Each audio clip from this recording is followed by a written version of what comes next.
Good evening, everybody. My name is Tom Shannon. I'm the Director of Continuing Legal Education and Section Programming for the Connecticut Bar Association. Welcome to another installment of the Motley Speaker Series. This evening, we'll be talking about unpacking barriers to voting during an election year.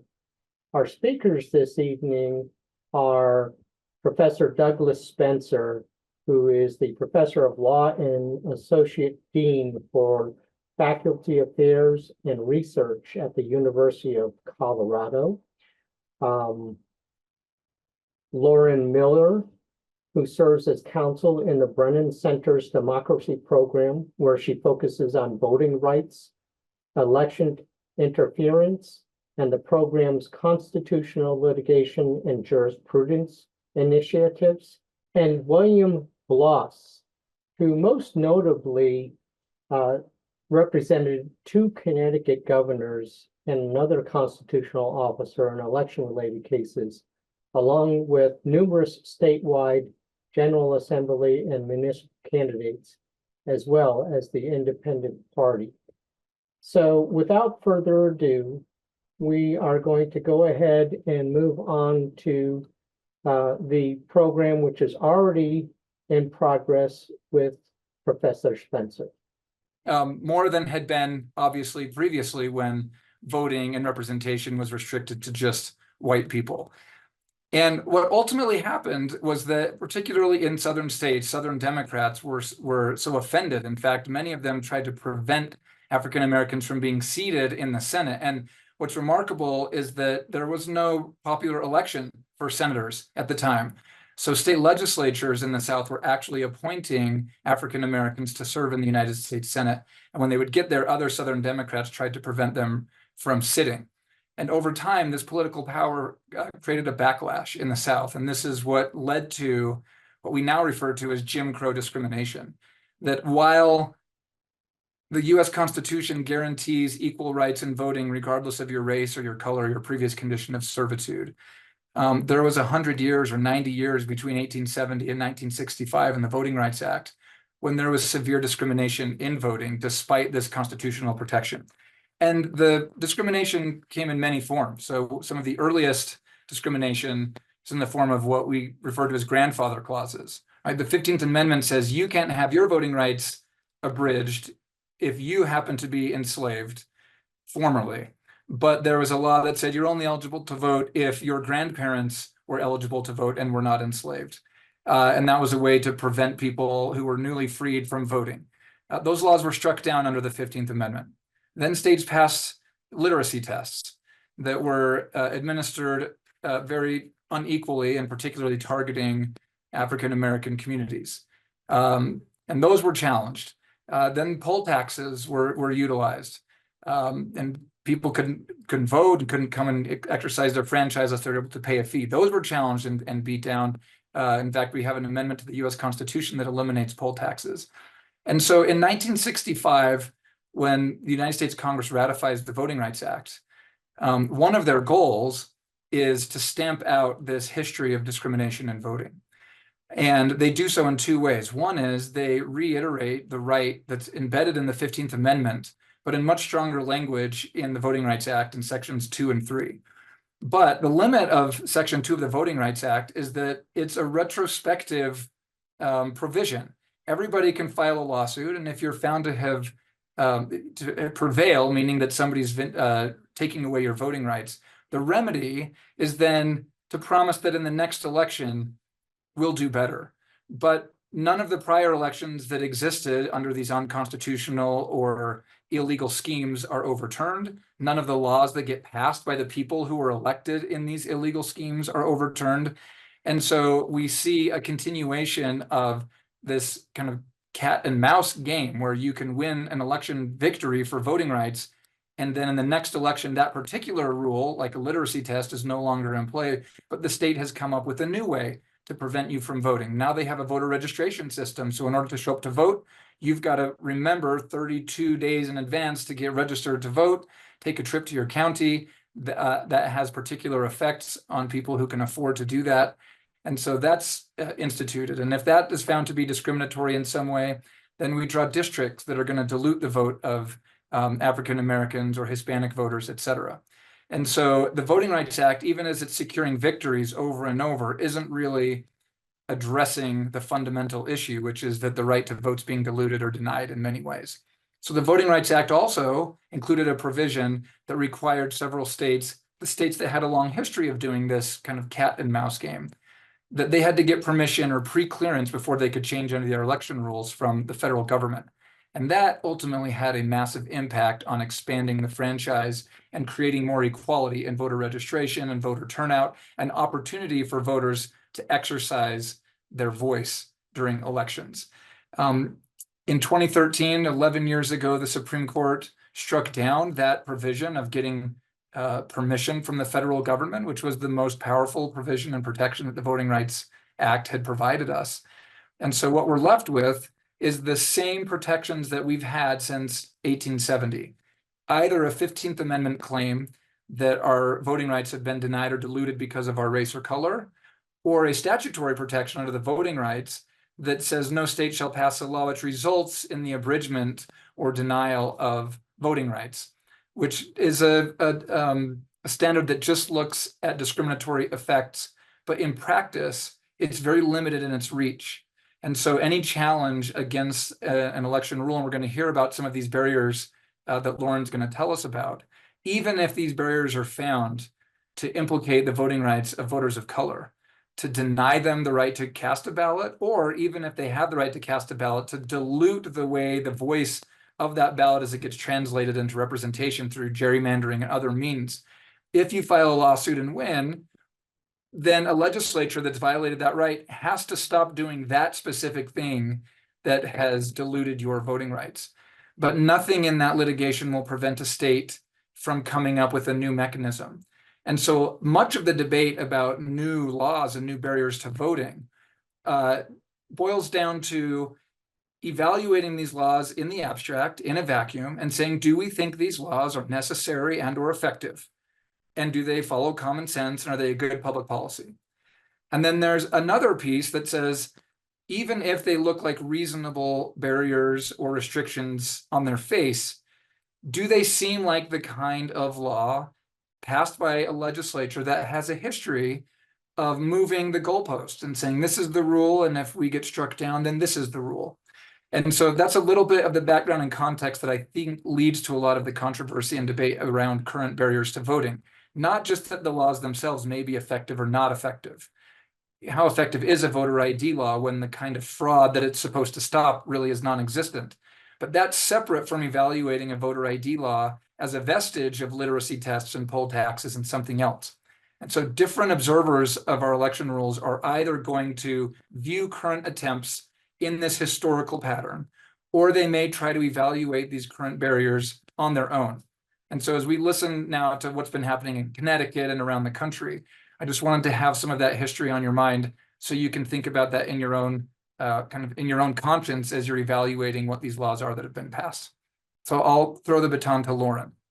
Wonderful. Thank you so much, Professor Spencer. That could not have been a better setup to what I'm about to talk about now. And thank you again to Michelle and the Connecticut Bar Association for having me here tonight. So I'm here today to tell you a story about what we've been seeing following the 2020 election. And that is an overwhelming increase in the number of restricting voting laws or laws that we at the Brennan Center categorize and as making it more difficult to register to vote, more difficult to stay on the voter rolls, or more difficult to vote itself as compared to what the existing law was before the legislation was passed. So let's take the first year after the 2020 election, 2021. In that year alone, 19 states passed 34 restricting vote laws. And that's the largest number that we at the Brennan Center have seen in any year since we first began tracking voting legislation as an organization in 2011. And to give you some context on just how high that number is, between 2011 and 2021, a 10-year period, states passed 97 restrictive voting laws, meaning that a third of all of those laws were passed in just 2021 alone. And since 2021, we've continued to see high, well above average numbers ever since. In 2022, for example, 8 states enacted another 11 restrictive voting laws. And in 2023, another 14 states enacted 17 restrictive voting laws. So with this context in mind, I'm going to answer 3 questions for you. The first being, what are the forces that are driving the surge in restrictive voting laws? Second, on a more granular level, how are these bills actually making it more difficult to vote? And are they actually causing harm and disproportionately harming voters of color? And third, what does this landscape mean for the 2024 election? What can we expect to see this year? So to take the first question, what's driving the post-2020 surge in restrictive voting legislation? To some, it might seem obvious that it's tied to or in some way related to the 2020 presidential election. But at the Brennan Center, we wanted to provide more conclusive evidence to show that this wave of new bills in state legislatures stems directly from the false claims of widespread voter fraud in a stolen election that we saw leading up to January 6, 2021. So what does that proof look like? Well, for example, the vast majority of restrictive voting laws that are passing in state legislatures right now have been put forth or sponsored by lawmakers who publicly question the validity of the 2020 election. And in many cases, these sponsors justified or explained their legislation either in public news articles or on the floor of the legislature by using the same discredited claims of widespread voter fraud and a stolen presidential election that we saw in 2021. So we know where these laws are coming from. We also compared the text of the new restrictive voting laws with some of the allegations of fraud made in the over 60 lawsuits brought to overturn the 2020 election.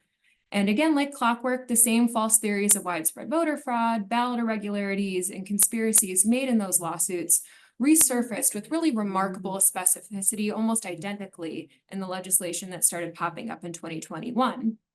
In fact, 17 states reviewed cases brought to overturn the election results in 2020. And the following year, 15 of those 17 states saw legislation that directly incorporated the false claims made in those suits. So again, some of you may be asking, why are these bills being allowed to pass in the first place? What's happening in litigation to challenge them? They're very good questions. And fortunately, Professor Spencer previewed that a little bit for us. For one, the Supreme Court suspended the preclearance provision of the Voting Rights Act in 2013 in its Shelby County decision. And this means that states with a history of enacting discriminatory voting policies no longer need federal approval for enacting these changes to their voting laws. So this in turn means that it's much easier to pass this wave of new restrictions. And on top of this, Supreme Court rulings have also made it generally much more difficult to challenge discriminatory voting policies under the Voting Rights Act in recent years, something that, again, Professor Spencer touched on, that I suspect Bill will touch on after me as well. So now that we know why these bills are passing and why they're staying in effect in such high numbers, the question remains, how exactly do they make it more difficult to vote? Well, by a landslide, most of the bills target mail voting and make it much more difficult to vote by mail. So for example, a new omnibus voting law in North Carolina shortens the period that voters have for returning their mail ballot and eliminates drop boxes so that voters can't use them to return their ballots. And those are pretty typical mail voting restrictions that we've seen across the country. Similarly problematic are laws that criminalize allowing third parties to collect and return ballots for others, making it much more difficult for elderly voters and voters with disabilities or voters that might live very far from a polling place to return their ballots. Another way that states can make it more difficult to vote by mail includes adding new requirements to the process. So in Texas, for example, a 2021 law required voters to include either a driver's license number or the last 4 digits of their social security number on their mail ballot application and accompanying envelope. It sounds reasonable enough. But the new law also required that the form of identification they used on that application and envelope match whatever form of identification they used to register to vote. And if they didn't match, the application would be rejected. So if you register to vote with your social security number, but then you put your correct driver's license number on that application, your ballot application would be rejected. And indeed, we saw thousands of applications being rejected for precisely this reason in 2022 after the law took effect. In addition to mail voting, another set of laws target how voter rolls are maintained, in large part a response to conspiracy theories that people can cast ballots on behalf of those who have moved or died and that non-citizens are registering to vote. So a good example is in South Carolina, where a new law allows voters to be purged from the rolls based on information from public safety or national databases that suggest being the key word, that they are not citizens, information that can be unreliable unless carefully checked with other databases and additional verification. And what's more, the law doesn't give notice to the affected voters or an opportunity to fix any discrepancies, which creates a huge risk that eligible voters will be mistakenly removed from the rolls without even knowing. And finally, some laws make it simply more difficult to register to vote in the first place. A good example is in Oklahoma, where the state passed a law that makes it more difficult to register to vote if a voter doesn't have a quote-unquote valid address. And they define the term valid address as an address with a street name, street number, city, state, and zip code. Again, it doesn't seem problematic on its face, but a large proportion of Native voters living on tribal lands do not have these traditional street addresses, nor do many homeless voters in the state, increasing the risk that already vulnerable populations will have an even more difficult time accessing the ballot in the first place. So now that we know what some of these new laws do, our next question should be, is this harming voters? And the answer is definitively yes. And in fact, they're disproportionately decreasing turnout for voters of color in particular.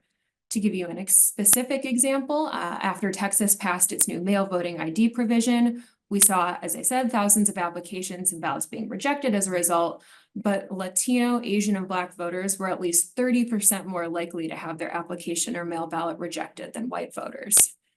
And zooming out more broadly than just a specific law, you can see that this harm has everything to do with the Supreme Court's decision in Shelby County, as Professor Spencer previewed.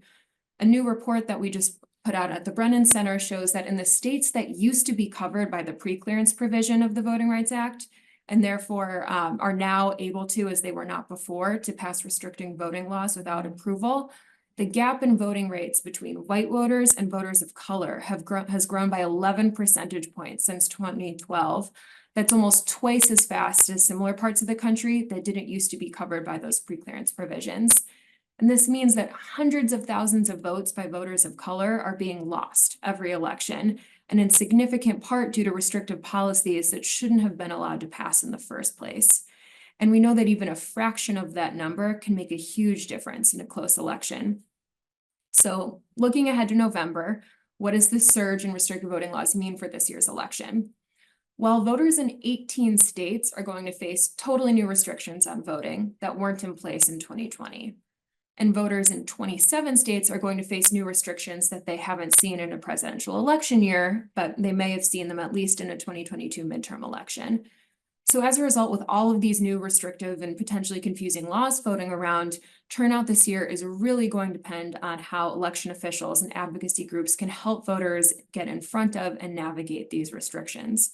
So hopefully that leaves me with a good segue to Bill, who I believe is going to talk a little bit about Connecticut and what states are doing. Thanks, Lauren. So the news is better in Connecticut. We're moving in the opposite direction from some of those places, but that's only because we had so far to go. The fact is that voting in Connecticut until very recently has been some of the most restrictive in the United States, and we come by it with a very, very long history of making it hard to vote. Sometime go look at the Constitution of 1818 in Connecticut, and you will see rather jarring language saying that the only people who can vote are white men. Connecticut, Doug talked about literacy tests in Reconstruction and post-Reconstruction to suppress Black voters in the South. Well, they got the idea for literacy tests from Connecticut. Connecticut in 1855 adopted literacy tests so that Irish immigrants' votes could be suppressed, and they were not allowed to vote because they failed the literacy test. And in fact, some Connecticut towns used literacy tests to suppress votes of whoever the registrars in those particular towns wanted to try to suppress up through the 1960s. And of course, eventually the 19th Amendment was ratified in I think 1920 to grant women the right to vote. Well, Connecticut was the 37th state to ratify the 19th Amendment. So Connecticut has come to a more open electorate, kind of kicking and screaming. But I want to talk a little bit about what is happening in Connecticut in terms of voter participation and things that make it harder to vote in Connecticut than should be. And the difference is, Lauren just touched on this a little bit about the gap between white and Black voter participation nationally. The line in Connecticut is very stark between the urban cities and suburbs and rural towns. In the 2020 election for president in Newtown, Connecticut, a large suburban town, they had 90% voter participation of registered voters.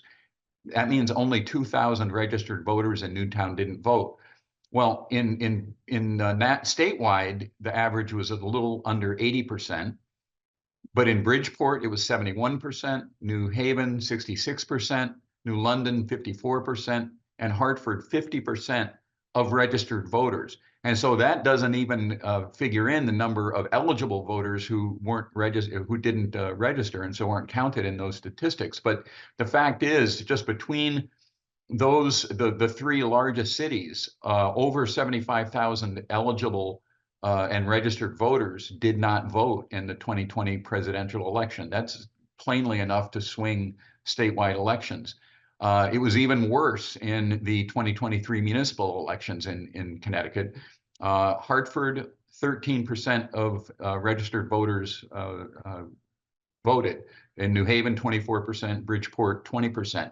You know, and we've talked about some voter suppression laws in other states. Well, we've all read about Georgia now has some pretty significant restrictions, but their voter participation rate in 2022 was 4 times what Hartford's was in 2023. So something is happening in Connecticut. It's not express laws mostly, although with one exception that I'll get to. It is more kind of implementation, I guess is the way I would phrase it. And I'm not going to talk. There are 2 reasons, it seems to me, why people don't vote. One is that there are barriers to vote legally, either or systemically. And I'm going to touch on those a little bit. But I think there's also a second reason why people don't vote, and that is political. It's political alienation. It's a feeling that it's not going to make a difference. It's a feeling of powerlessness, and that certainly is a feeling that is going to that it has to be overcome if voter participation rate is going to increase. I'm not going to really talk about those so much today because that's not a lawyer thing. That's a societal issue more broadly, and hopefully can increase or decrease the levels of alienation and feeling that it won't make a difference to vote.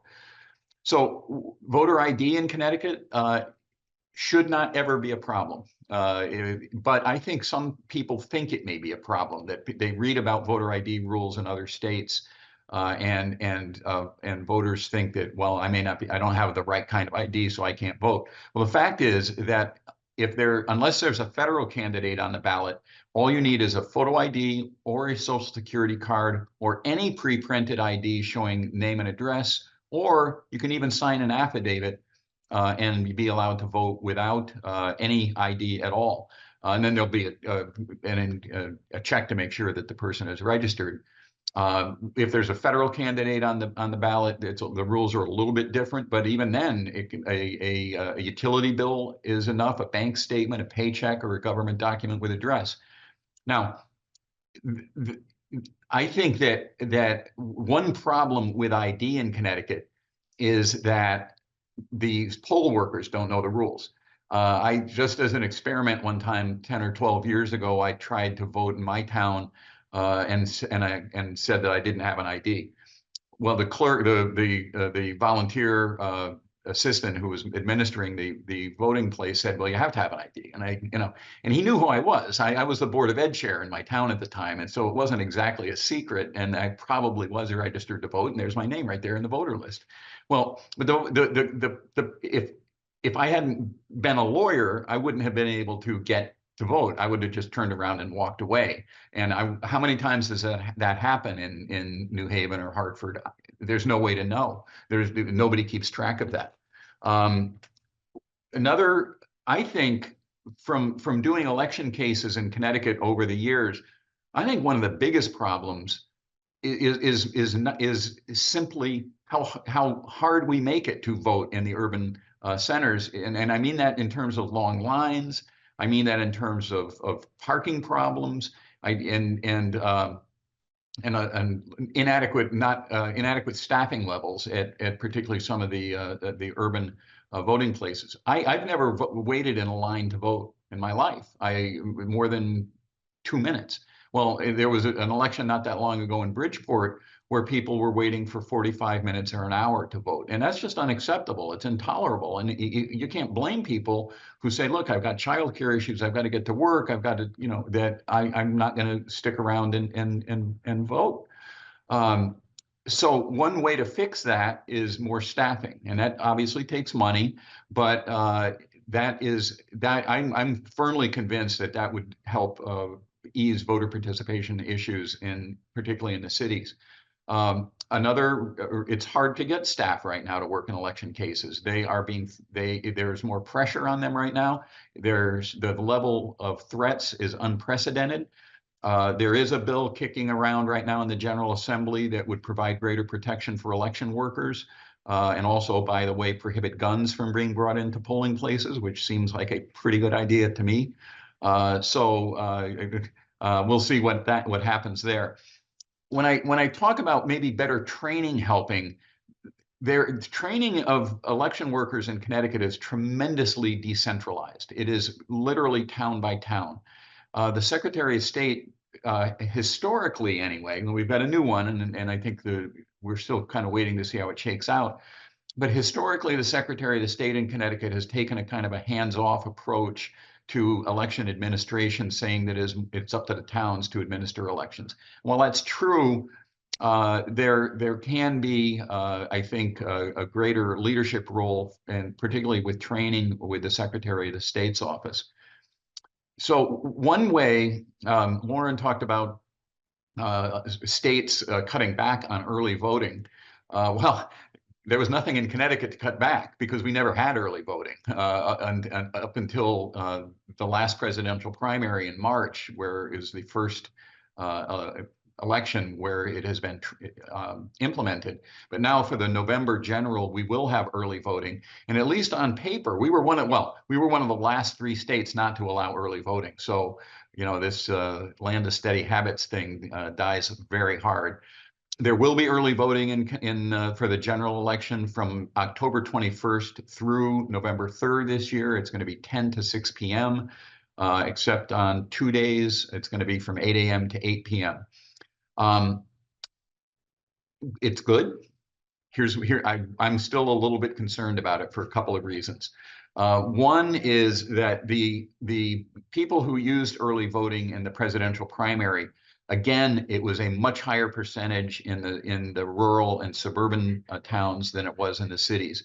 In Bridgeport, it was 0.3%. Up in some of the towns in the northwest corner, it was closer to 10%. Now, why is that? Partly it's because of a lack of information, I'm sure, and a lack of and the presidential primaries weren't heavily contested, and so the campaigns weren't going to go out and try to encourage people to do early voting. But I mean, I'm in New Haven right now. The early voting place in New Haven is at 200 Orange Street, the Hall of Records, next in back of City Hall. There's no parking, and I think it's just an odd place. Now, I understand it has to be secure, it's got to be staffed, but if you're trying to make it easier for people to vote, it needs to be easier. And having an early voting place that's very hard for people, except those who work downtown, to get to is I think of limited utility. So hopefully there's going to be better awareness of it, and I think that is going to be something that's going to help. Now, Lauren also talked about mail voting. We don't have mail voting. We have absentee ballot voting, which can be by mail, but Connecticut still does not have excuse-free absentee ballots. There are 8 states where every voter receives a mail-in ballot automatically. There are 27 states that have no excuse absentee balloting. We are one of 15 that requires an excuse. There is going to be a constitutional amendment vote this November to decide whether to give the General Assembly power to adopt excuse-free absentee ballot statutes.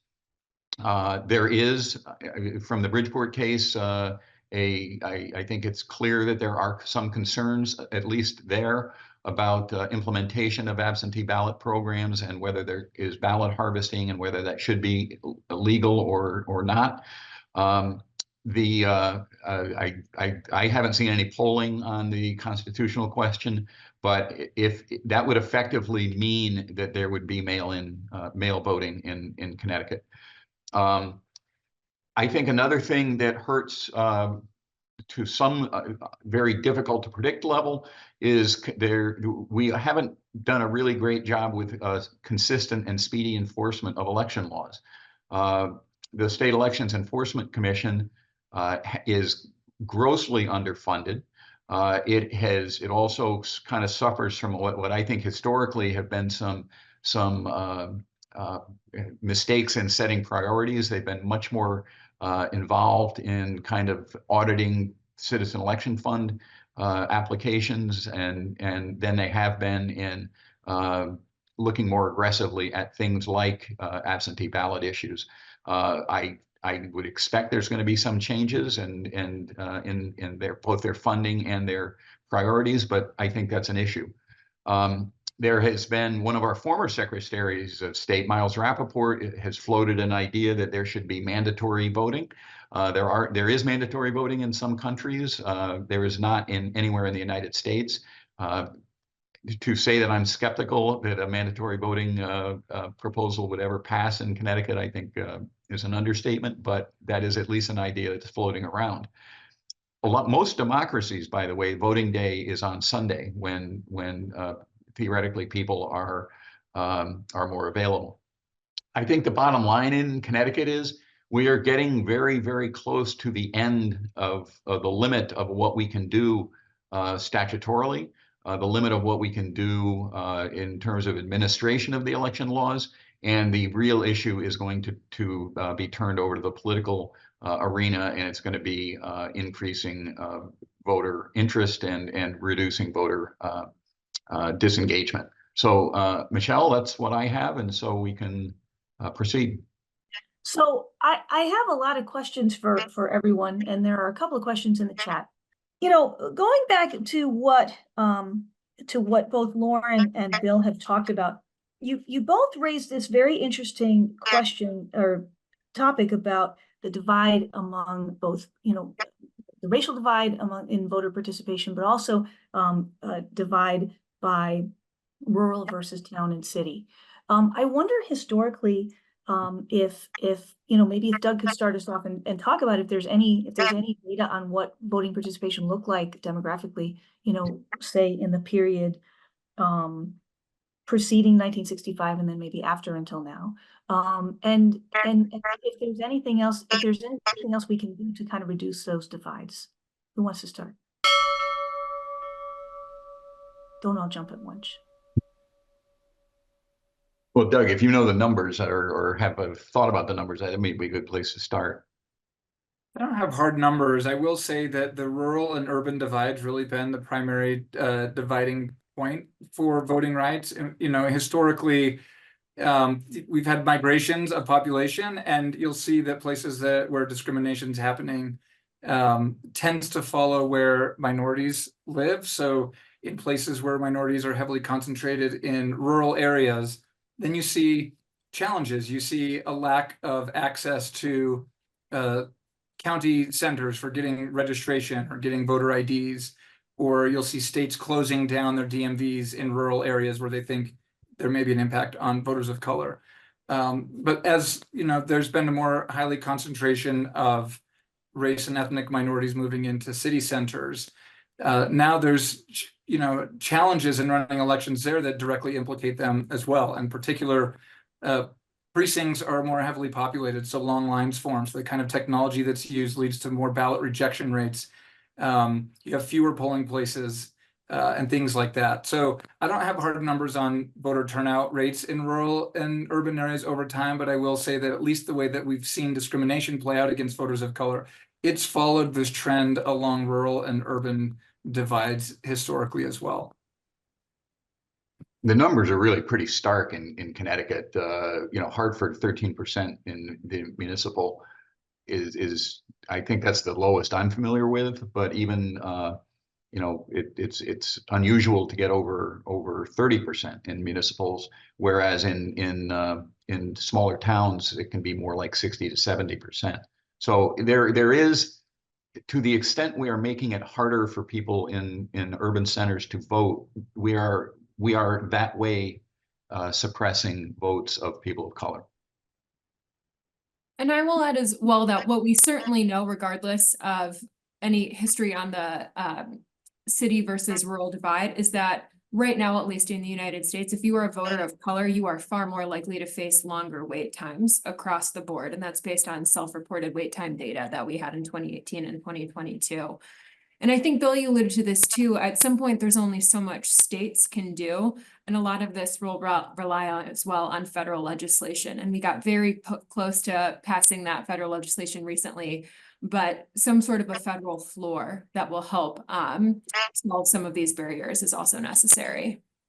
Well, Connecticut actually did pass a kind of a local or statewide version of the John Lewis Voting Rights Act. I don't think there's been a lot of litigation around it yet, but it is at least a statement that we are going to try to take the systemic part of the problem seriously. It's certainly going to be a tool to be used if there are people, voters of color, who are threatened, or if towns decide to go to a townwide city council, a single district city council, as opposed to districts, in order to try to dilute voters of color's strength and in city council elections. So that's going to be available, and that's good. Whether we still have with the rest of the country, obviously, and we still do have some problems. And lines in Connecticut should not exist. They just shouldn't, but they do, and they do. Probably, not coincidentally, in the cities. I would say to that, Bill, some of that is logistical. Cities are using technology that's often more electronic based, I would say, that breaks down more. So some of it's probably not overtly used in a discriminatory way, but it's true that we can expect the demographics of a city differ. And so the impacts are going to look a particular kind of way. And at least according to the new Voting Rights Act, the State Voting Rights Act in Connecticut, that kind of discriminatory effect actually can lead to liability for a city, even without any evidence that they've intentionally done this. Some kind of incompetence that leads to this outcome can also be actionable. So I think that's where the State Voting Rights Acts are particularly powerful. So it looks like we have two comments in the chat, and the first one, is just a comment generally that the poll workers are barely literate at this person's polling place, and a recent election had too few ballots for the number of people who showed up to vote. And I think that just goes back to what you were talking about, Bill, in terms of staffing. But I wonder if we can talk about the impact of the quality and education of the poll workers and how that can affect voting rights, among the various groups. Yeah, I am actually pretty shocked. I've done several municipal election cases in Connecticut, and I'm pretty shocked at the lack of training of poll workers. One of a case I had, not the Bridgeport case, but another case I had not that long ago, The training was literally, here's the manual, read it. You know, that didn't work for me when I was 16 and I was getting the driver's manual, right? And it's not going to work for election workers with, by the way, a really, really hard to read Title IX in the Connecticut General Statutes. It is not, it is, lawyers, when common law lawyers write code, they almost always mess it up. And our Title IX, our election code is messed up. It's very hard to read. It is inconsistent. And so in that respect, I kind of don't blame the local workers. Training needs to be increased. Staffing needs to be increased. You know, I would urge all of the lawyers on the call. We give our staff a paid day off on election day if they agree to be election workers. And so I think, you know, one way to solve understaffing and hardworking and thoughtful election workers is to get more trained election workers, and that's partly on us. You know, that's partly we're going to have to supply that. And but then the flip side of that is, why would I possibly want to be an election worker in 2024, having seen what happened in 2020 in all around the United States? I mean, you know, it's a thankless job on the best of days, but if it's a dangerous job on the worst of days, it's not that easy to recruit people. So the answer is to get more and better staff, but I don't know how to do that. I'll chime in here, Bill, because I think this is a really big problem, particularly now for this last reason that you point out. I think some of the best training that poll workers get, sadly, but truthfully, is on-the-job training. And so the longer their service, the more institutional knowledge they have, the more times they've seen a few things happen, they had to call someone to get an answer. They build up a wealth of knowledge over time. And then the higher the turnover rate, that's what really concerns me as much as training, because we know if they've done 3 or 4 elections, they seem to be pretty competent. And there's usually a 15 to 20% turnover rate nationwide for poll workers who age out or decide to do something else. But since 2022, the Bipartisan Policy Center, among others, have reported that turnout rate is more than 40%. So poll workers operating in 2024, you know, nearly half of them will be running or working an election for their very first time. And that may be alarming enough, knowing that the training that we provide, and this isn't just in Connecticut, but nationwide, isn't up to the task. But given the fact that what we might consider reasonable people like Bill say, I don't want to be a poll worker, what kinds of people post 2020 and 2022 want to sign up to be a poll worker? So there's a fear that we're filling this gap of massive turnover with hardcore partisans who say, you know, I'm getting in there because I think that poll workers in the past weren't doing their job or we threatened them. Now we can go and use this new position to lean things in favor of our side, one or another. And that really makes me nervous as much as the incompetence of not being trained, is that this is an area that could become highly partisan. I will There's chime actually in a- just to, oh, go ahead, Michelle. No, go right ahead, Lauren. Yeah, we'll hold for you. I was going to chime in with just a bit of a more optimistic note to say that by and large, too, it's important to note poll workers do an incredible job. They're serving their communities.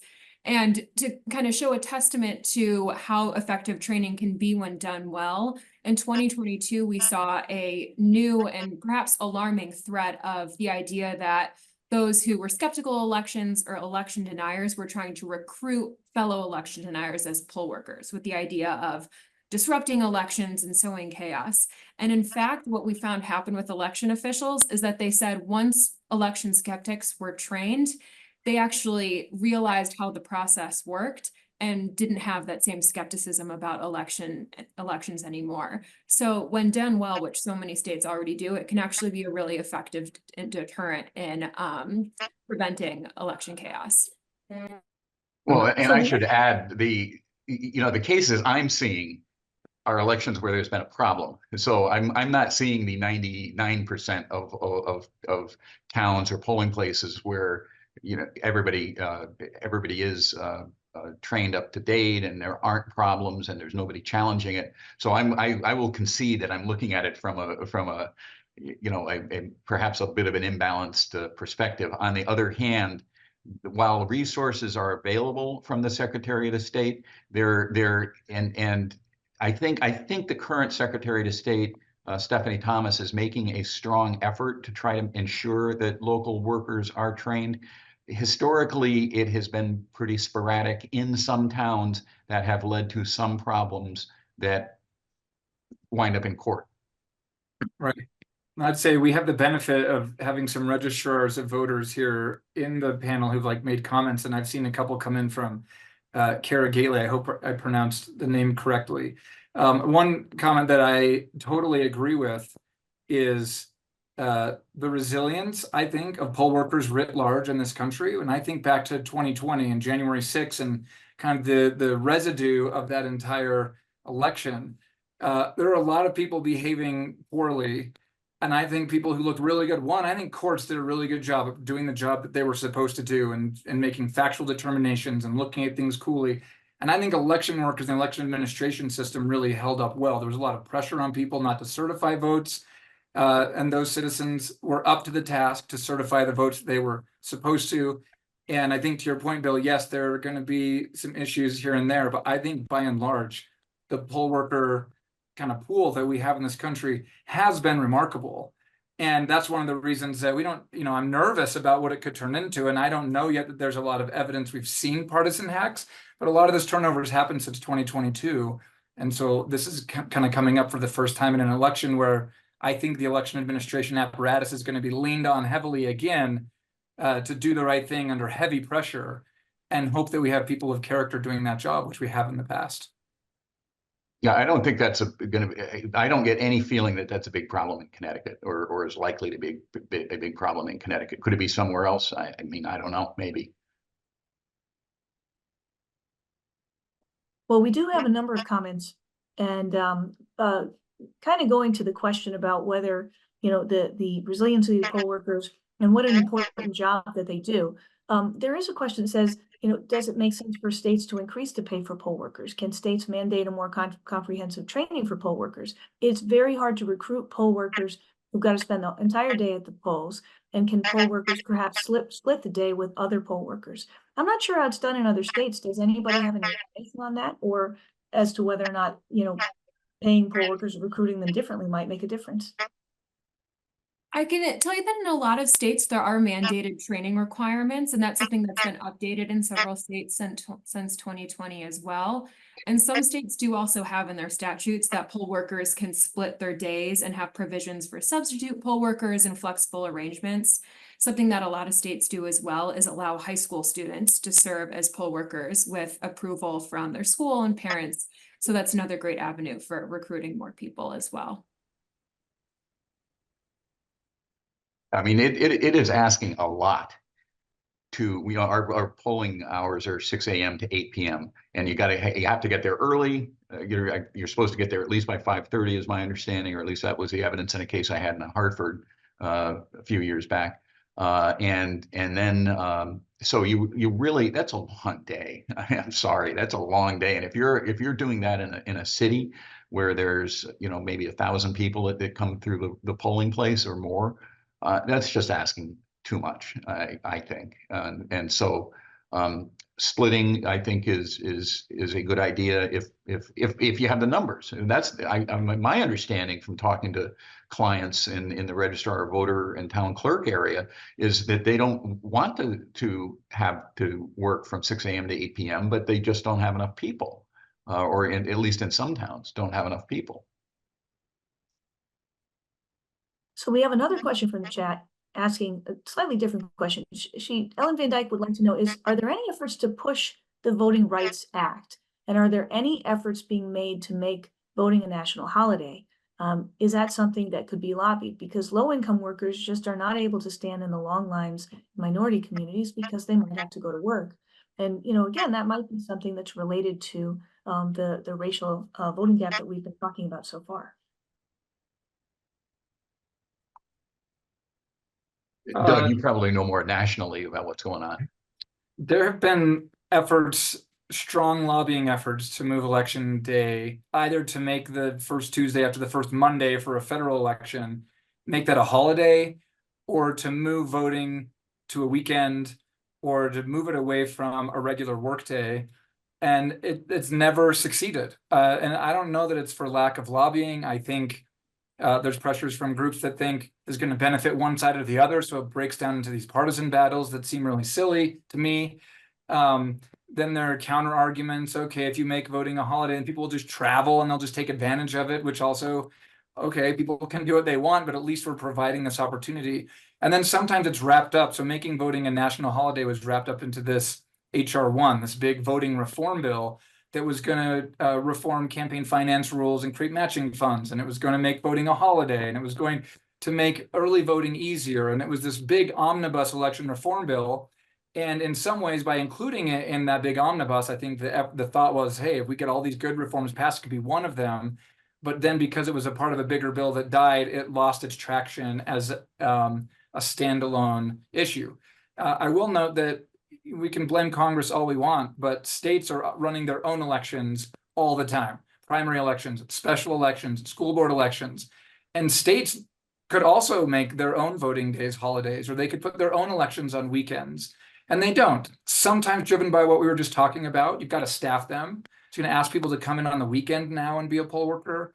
Maybe there's just not enough of a push, but there are ways that we could increase voting through kind of holidays and weekends that aren't just about the general election in November, but states actually have quite a bit of power. They could do that themselves. Well, and then Michelle, there's a comment here that I think is a good comment, and that is by adding the early voting, what did we just do? We increased the pool of needed election workers by a lot. And there are, you know, I'm a fan of early voting. I hope it works, but I'm skeptical about what a difference it's going to make in the cities. I think it's going to make it. I think you may wind up increasing the participation in some of the rural towns where it's easy to park and it's easy. You know, the word is going to get around more quickly. I'm deeply skeptical that it's going to have the impact that we want it to do things like making a voting day easier, lines shorter. That's the theory. The theory is it shifts some number of voters to the Saturday before the first Tuesday in November. And so that way you're going to have fewer people on that Tuesday. But you still have to have workers. You're still going to have, you know, machines. You're still going to have enough ballots. I mean, you know, the famous case was in Bridgeport when Barack Obama had appeared and done a rally. I forget if it was 2008 or 2012, but they just wildly underprinted the number of ballots, even though Obama had just been there. And so that scrambled around, and there were people that were turned away, that they didn't have substitutes. So that maybe early voting is going to help. I think it probably will but I'm skeptical that it's going to make the difference that we want it to. Before Lauren has to go, I have just one brief question for you, but I would also like to thank you for joining us. Lauren has put her email into the chat for anybody who has questions. Lauren, before you go, just a quick question. You know, on that topic of early voting, has there been any data that is out there that shows whether early voting is able to reduce that racial voting gap that we've been discussing and/or increase participation? And it's a question of whether or not it is worth the hassle of trying to get more poll workers versus what do we get out of that? You know, I don't have any information on that specifically as it relates to reducing the turnout gap, but we do know that it increases turnout generally. So that's a great question for me to get further research on. And if I do find the answer out in a short period of time, I will circle back. Okay. Thanks so much for joining us, Lauren. Thank you. Thanks, Lauren. I was going to chime in to say, from the political science literature that's looked at different modes of voting. So going to mail voting, having early vote centers, or having early voting, or there was a comment in the chat about making election a multi-day affair. So maybe not an early period, but just have it be a 2 or 3 day affair. When voting is expanded from just the polling place, election day, old school, show up and put your ballot in a box, the overall turnout is not systematically increasing, nor is it benefiting one party over the other. What happens is hardcore partisans end up showing up early, and so it alleviates traffic. It alleviates like a burden on the number of voters that need to be served on election day. So it could have the downstream effects of lesser lines, but it's not a policy that's going to benefit Democrats or Republicans. And it doesn't seem like it's a policy that's going to activate non-voters and turn them into voters, which seems to be the concern. People are not voting because they can't stand in line on election day because they're an hourly worker or the line's too long. And what ultimately systematically look at these reforms over the last 20 years, and it's just shifted the time that already voters decide to show up. And so if the goal of early voting is to make it convenient for those of us who love democracy and vote, then it's a great reform. If the goal is to activate non-voters and make them voters, then early voting has some trade-offs that may not be worth it. For example, you've got to double or triple the shifts of poll workers. You've got to increase the cost and the investment in voting machines. It changes the dynamic of a campaign. Now, you don't campaign as a candidate leading up to election day, but there's 3 weeks of time where you're trying to get votes out. And so it can lead to more costs, which may be worth it, but I would just say it depends on the goal and then evaluating whether the law is actually achieving those goals. Well, let me say one other thing about the excuse-free absentee balloting, which basically is mail voting. All right, let's kind of call it what it is. I don't know how it is in other states, but absentee ballot voting is really complicated in Connecticut, and it results in a large number of ballots that are returned that don't get counted. We have this very cumbersome system where the person has to fill out the ballot, put it in an inner envelope, then put it in an outer envelope and sign the outer envelope and return it to the town clerk. You know, it's not shocking that there are, in any election, there are some number of absentee ballot sets, as they're called, that are assembled incorrectly. And so then there's no way to cure those in Connecticut. We don't have, there, I think we had some precincts in Bridgeport where there were, I forget the numbers exactly, but there were startling numbers of ballots that were returned that didn't get counted.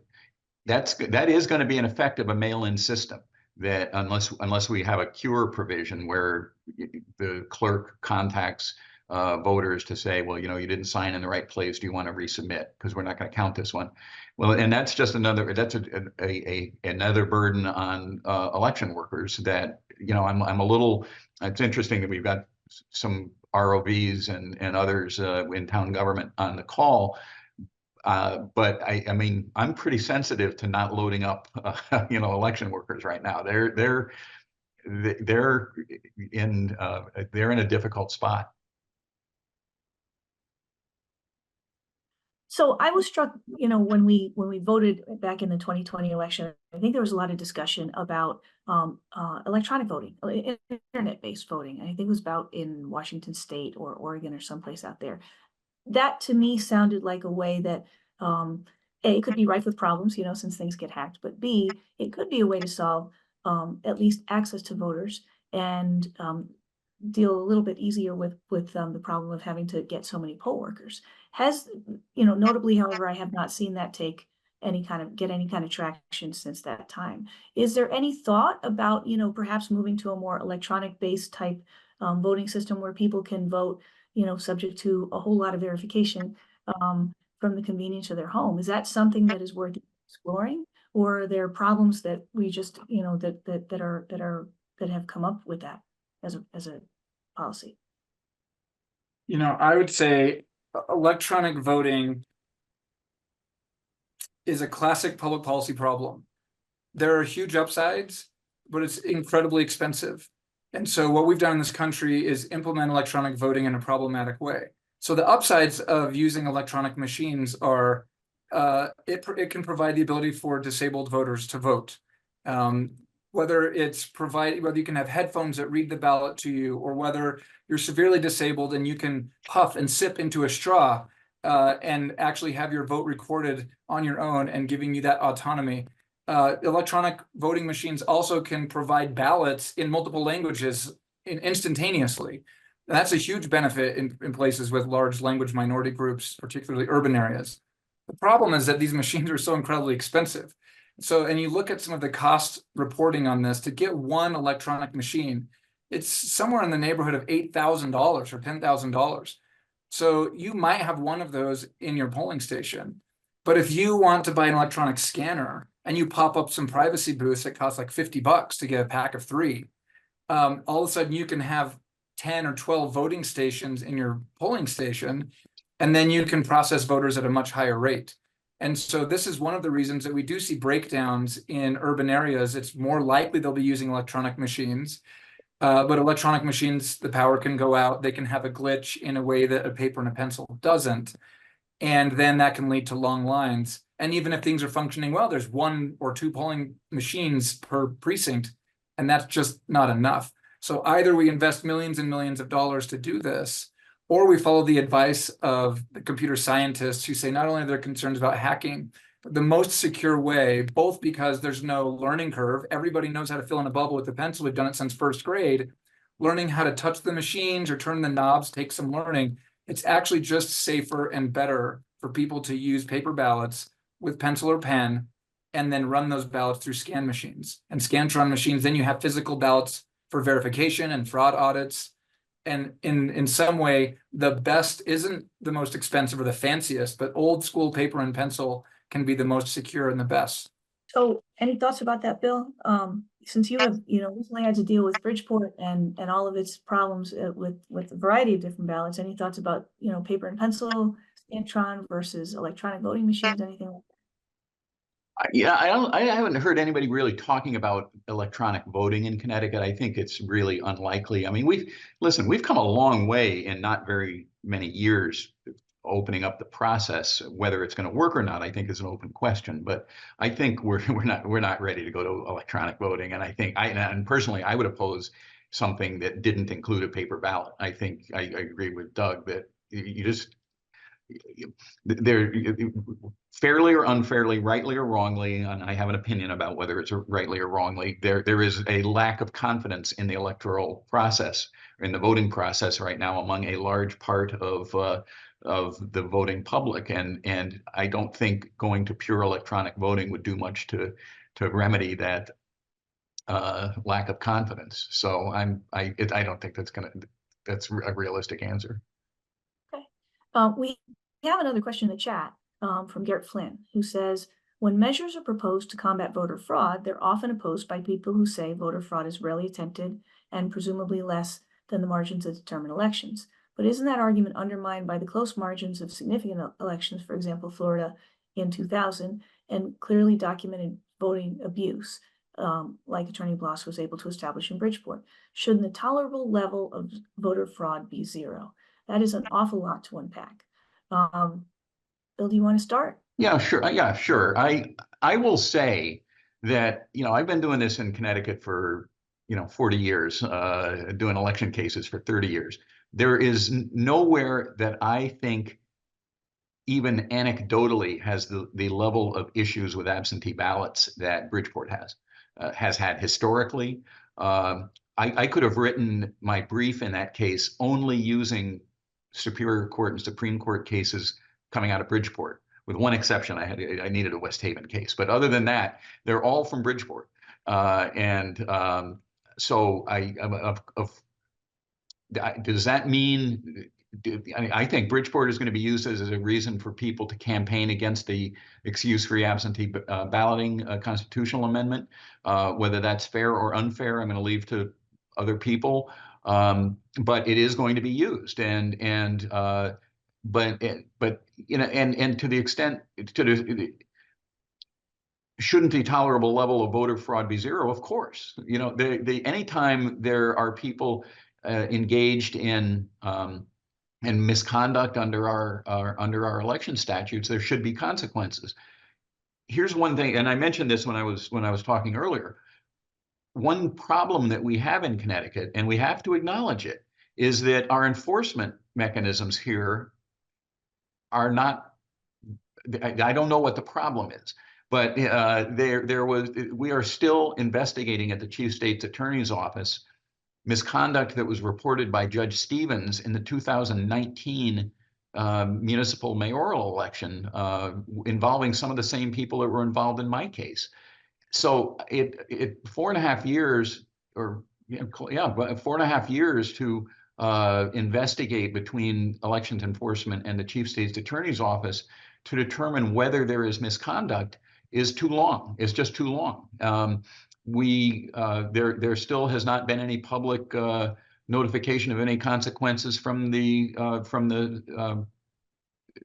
October case that I had, October 2023, notwithstanding the video evidence. And so I think we've just got to be much more consistent with enforcing the statutes, and much speedier in enforcing the statutes, in order to maintain confidence that there are consequences if the evidence is that somebody engaged in misconduct. And partly, I think that's a resource problem. I think, again, as I said before, SEEK is grossly underfunded and has priorities, in my opinion, having been a treasurer on several General Assembly campaigns going through fine-tooth comb audits of Citizen Election Fund program applications.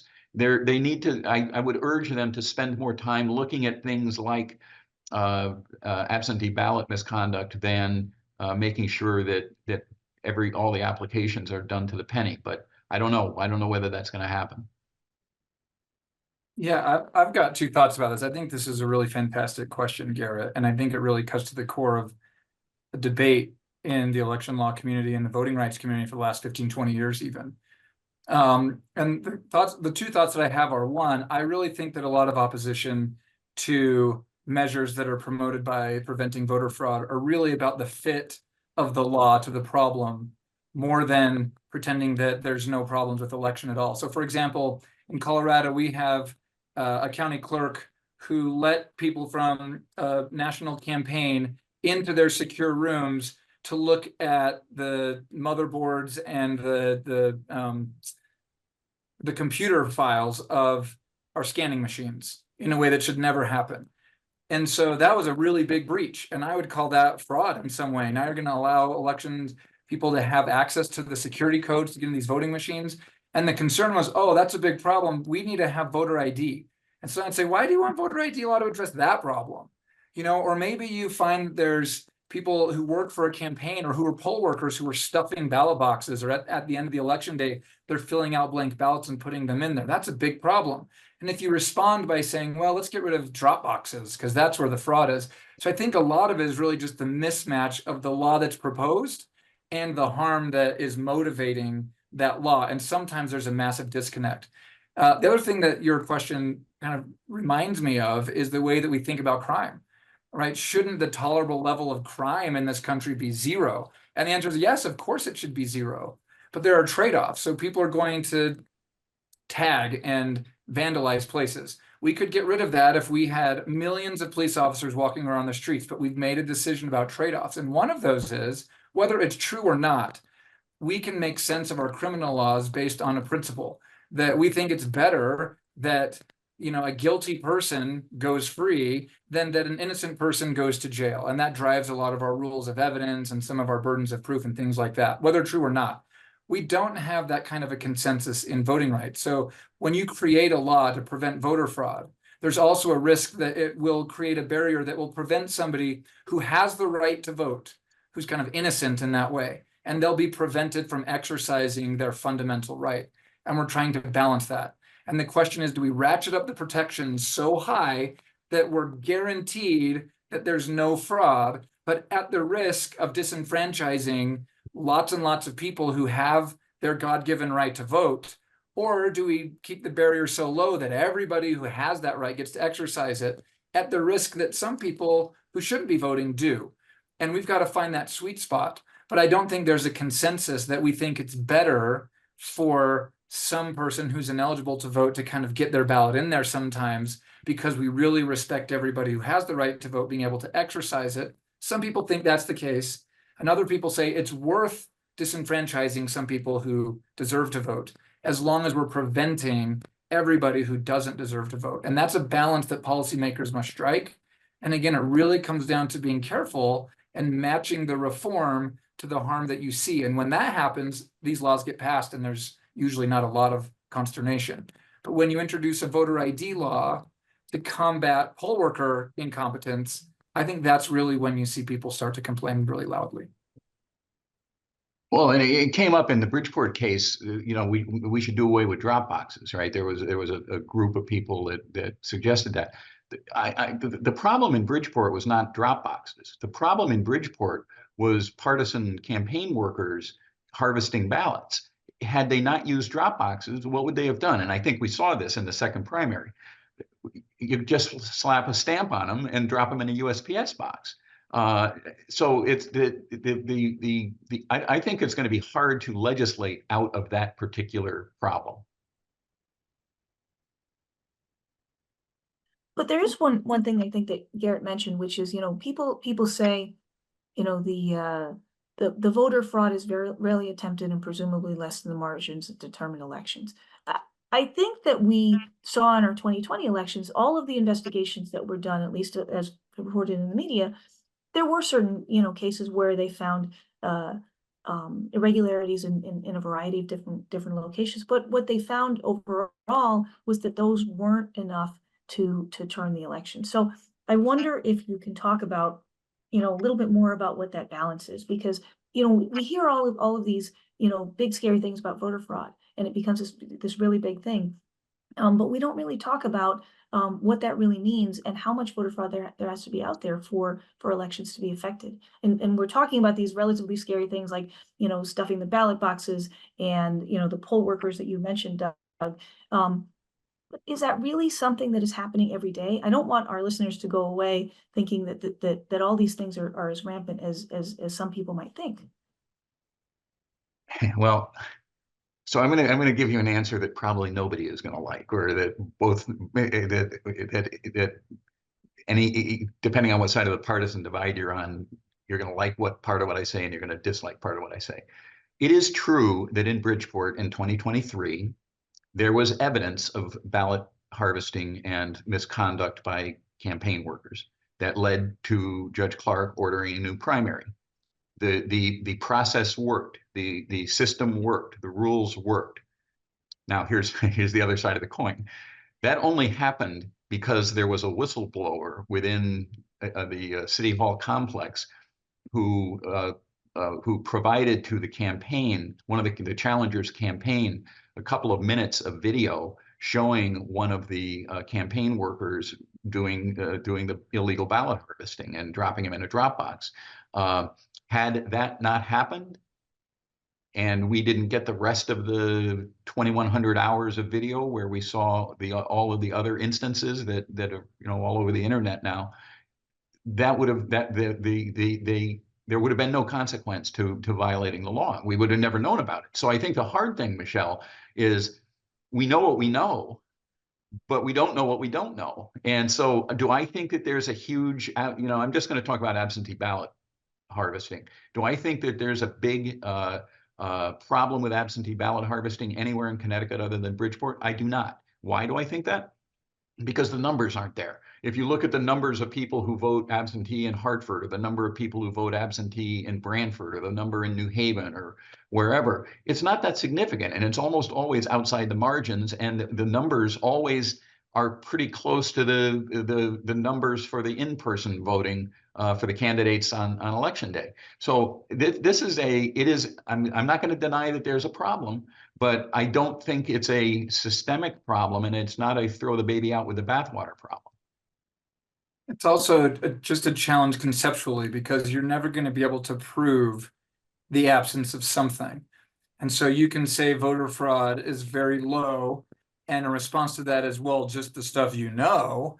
And that's a disprovable claim. And one of the reasons why I personally don't subscribe to genuine, I don't ascribe people making those claims to having genuine concerns, in part is because there are multiple areas in our campaign finance and election ecosystem where fraud is a possibility. And people, and I'll generalize into two large camps of liberals and conservatives and Republicans and Democrats, have vastly different points of view depending on what's happening. So in the voter ID context or the voter fraud context, generally speaking, that's been a concern that's been raised by Republicans. In the 2000s, even John McCain raised concerns about voter fraud, and that seems to be kind of one of the focuses of the Republican Party. And Democrats are saying, hey, the fraud's not that big and you can't really prove it. And the Republican response is, well, that's just what you know about. If you look at our campaign finance system and attempts to regulate money because there's concerns about too much money from corporate interests or foreign interests or different ways skewing our politics and skirting the rules, and Democrats say, we're really worried about fraud. We're really worried about foreign governments and foreign corporations spending in our elections. And Republicans say, well, there's not really a lot of evidence of that, so we're not too concerned about that. And the Democrats say, well, that's just what you know. There could be a bunch of dark money out there. And so the parties take these different positions about how scared they are of the unknown, depending on a different issue. And so then that, at least for me personally, leads me to interpret their positions as some kind of strategic partisan position that they feel they need to take to benefit the outcomes for themselves, as opposed to legitimate concerns about people getting around the rules that we have set in place. And so that's part of it, is you're always going to be able to claim there's these unknown unknowns, as Bill kind of mentioned. But, you know, as lawyers and as judges who hear these cases, you've got to provide evidence. And when evidence is provided, then we order new elections and we do things like that. And when there is no evidence, then our position is there's not a problem there. Michelle, let me just tie up. There's a couple of short questions. There was one question: aren't the consequences criminal consequences different if you harvest ballots and mail them via U.S. mail and not in a drop box? No, they're completely the same. It's taking the custody of another person's absentee ballot, unless you are within one of the designated people with authority to take custody of it, like a family member, like a caregiver. The consequences of the bad act is taking custody of it. It's not dropping it in the mail or dropping it in the Dropbox. And then I think there was a question about, can homeless people vote in Connecticut? The answer is yes. Courts have said that if you can establish a nexus to a particular town, you have to be allowed to register to vote. And this is one of the things that if there's no ID, there's always a possibility of voting with an affidavit saying that you're eligible. And we do have some couple of questions about disabilities. I understand in Connecticut that there are pretty careful, and I don't know whether they're enforced or not, and whether all voting places are accessible. They're supposed to be. You can also, in Connecticut, you can get a permanent absentee ballot if you cannot get to polling places, and you don't have to keep reapplying for an absentee ballot every cycle. You also do have a right to receive assistance in casting your ballot, and it doesn't have to be from a poll worker. It can be from anybody. It can be from a family member. It can be a neighbor. It cannot be your employer, and which is probably a good idea. It cannot be somebody affiliated or a candidate who is on the ballot, and it cannot be somebody, an agent for your labor union. But other than that, you have a right to have whoever you want assist you with the paper ballot. But whether that, I don't have personal experience with how thoughtfully and evenly that's enforced. I mean, I'd be interested in maybe hearing from one of the ROVs out there. Is that respected in the communities? But you know, I'm concerned about how hard it is to get to some of the polling places. One of the or the drop boxes, for that matter. In Bridgeport, one of the drop boxes is in front of the Margaret Morton Center, the City Hall Annex, and I watched a couple literally drag themselves across the plaza from Broad Street to where the drop box is, probably 30 yards in off the street, and I'm like, why? That's a terrible location, but it's still there and not moved. There's kind of a related question to that, Bill. Talking about, is there any move to allow people with disabilities who require these assistance of another person to complete either a mail-in ballot or vote in person? Can that person, can that human be allowed to accompany them or assist them in marking the ballot? And I know you just kind of talked about this, but it does seem that there's a lot of confusion about who can assist other people with ballots. Can ballots be brought to people in cars and so on and so forth? Can you talk a little bit about that and how that might be able to address some of the difficulties in access to voting by the disabled community?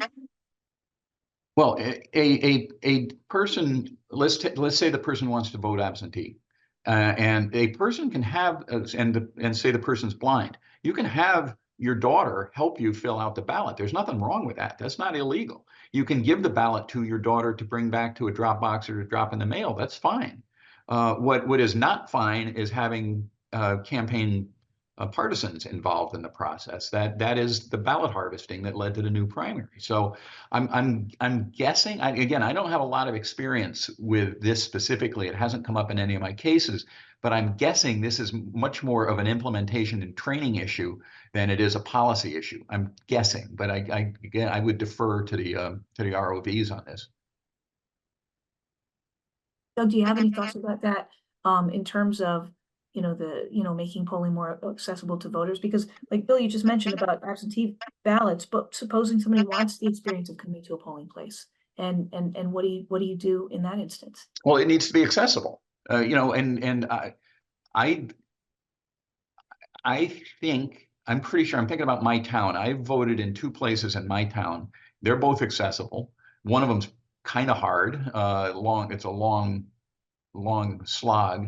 But, like again, the Hall of Records here in New Haven, that is a tough place for anybody with mobility issues. There is the State Elections Enforcement Commission actually does, you have a right to file a complaint about a lack of accessibility, both with SEEK and with the U.S. Department of Justice. So I think that may be an imperfect remedy. The perfect remedy is to just get them all accessible. But if they aren't, then file a complaint. It's really expensive. I mean, ultimately, this is a challenge.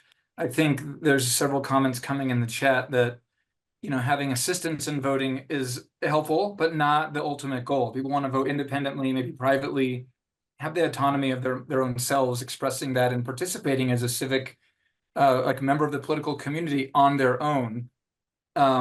Federal statutes like the Americans with Disability Act don't apply because the U.S. Constitution says that the time, manner, and place of holding elections is determined by state legislatures.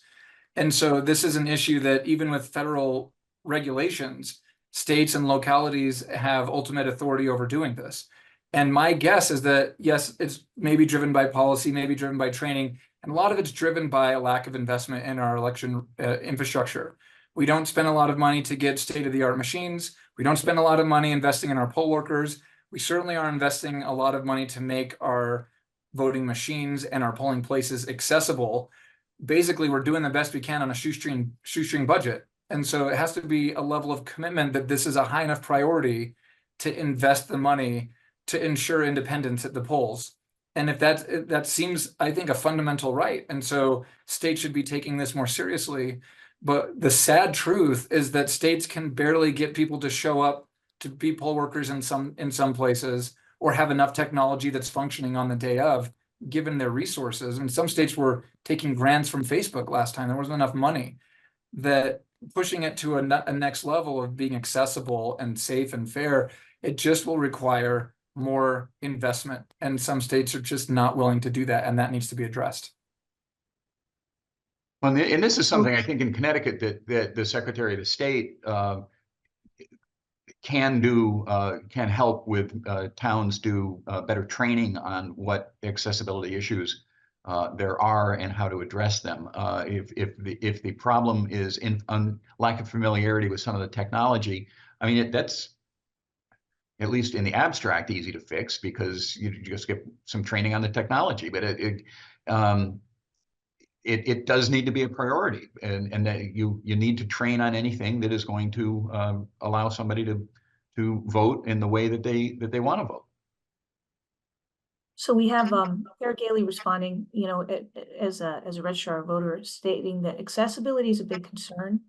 There are certainly concerns with IVS ballot marking machines due to due to how infrequently they're used, and well-intentioned poll workers who, in their attempts to be helpful, make mistakes and reduce the voters' privacy, autonomy, and independence.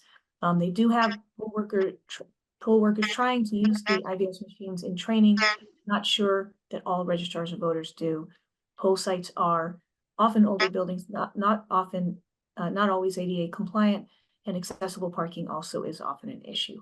So certainly something that needs to be kind of prioritized across the country to assist in making voting accessible to people with disabilities. We've got another question in the Q&A section. This one is, are early voting ballots and or absentee ballots counted when they're received, or do they wait until the polls are closed? And if they're counted early, have there been cases where the results were leaked and subsequently influenced later voters?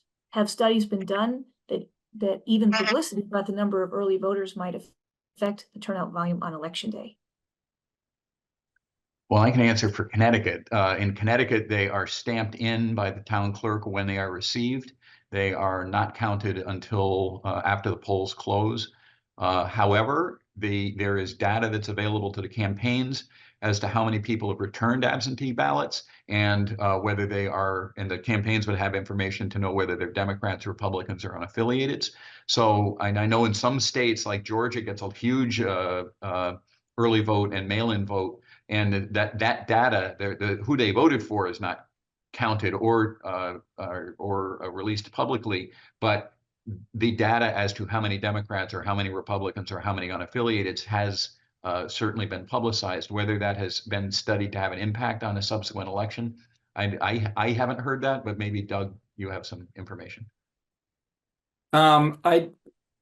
I don't know instances where results that have been counted early have had an impact. I mean, this was something actually was a big part of the Bush v. Gore litigation in 2000 because Florida had parts of its state in different time zones. And so some of those results were leaked early. And so there's definitely a sense in which that could potentially change the outcome.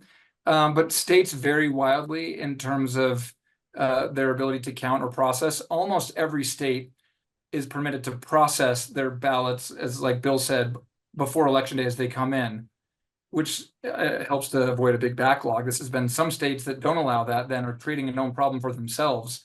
Then they start doing all this processing and counting after. And I was just looking because I didn't know 100%, but there are 24 states that permit their jurisdictions to start counting absentee ballots on election day before the close of the polls. So they can process it in advance and claim that it's come in and make sure that it's verified against voter rolls and everything. And then they're held. And then as soon as the polls open, they can start counting them as if they were coming in real time, but they don't count them before election. That's about half of the states. There's a list at the website of the National Conference of State Legislatures that gives you a 50-state breakdown of that particular question. And I didn't know that, but I just quickly checked. It's a great question. Let me get back to kind of the biggest question that we have out there in our in our panel generally, which is, we've talked a lot about the different laws that have gone into effect in the last couple of years. Some of them have been restrictive in nature across the country. Some of them, like in Connecticut, were designed to be a little bit more expansive, maybe expanding the amount of time that voters can vote. What we haven't talked about is, how do we think those laws are going to go and affect our elections? Do we think we're going to have more voter turnout? Do we think we're going to have more votes rejected? But more importantly, do we think we're going to have more confidence in what happens in 2024? Because that seems to be the thing that everyone wants to go for, or should want to go for. In Connecticut or elsewhere? I mean, I think in Connecticut we're in pretty good shape. You know, other than the hiccup in Bridgeport, there are elections that have had mistakes made, but they haven't been very consequential by and large. I think Connecticut voters should have a very high degree of confidence now in the results of elections here and really anywhere. I think that the data that there are huge numbers of fraudulent votes kicking around that affect elections is it's basically non-existent. But it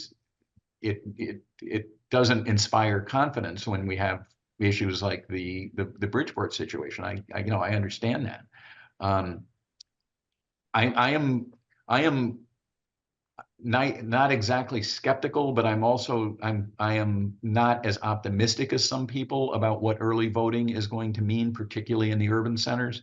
I just think it's for many people, it's going to be easier to go to their polling place on the day of the election than it is to get to the downtown City Hall in Hartford or Hall of Records in New Haven.